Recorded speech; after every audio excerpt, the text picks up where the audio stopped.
Well, I know that you're afraid of all the changes that this is going to induce in your life, but you're leaving a pretty poor situation. I don't mean that in anything other than a moral stance for you, but I also want you to know just because you're leaving this and you're afraid of making even more changes in your life, it doesn't mean that you go back to an prior, even crappier situation.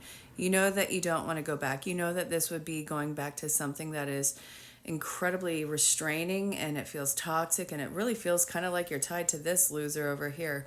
So that would obviously be the devil energy.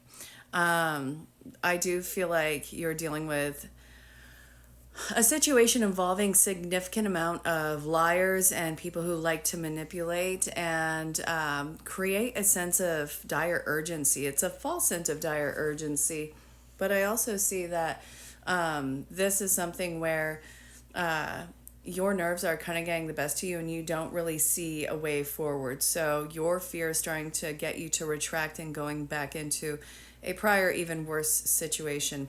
This one's not favorable. No, I'm not suggesting that you stay in that crappy situation, whether it's personal or professional. It doesn't matter.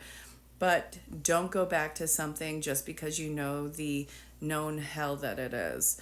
That is going to be something where you probably create a tolerance level for yourself and you are going to be even more trapped there. And you will regret the very instant that you realize this, that you went back to it. I see that instead of letting fear rule you in this, which I get it, fear could be so paralyzing, it could be blinding even, but it's time for you to sit with this fear, sit with everything and focus. Focus on what minute or just even the smallest changes or the smallest directional moves that you can make. Try and not just let the big picture overwhelm you. See what even the tiniest thing that you can do in this moment is, because it is going to make a world of difference. You're going to save yourself a lot of grief. You're going to save yourself a lot of feelings of just being trapped. You don't need to do this. And honestly, on the other side of this is everything that you are going to want that fear was trying to tell you wasn't there in the first place. So let's be real about this. This is a time for standing up to this and paving a new pathway for yourself. I'm sorry that it's come to this, but I know that you're strong enough to handle this and thrive afterwards.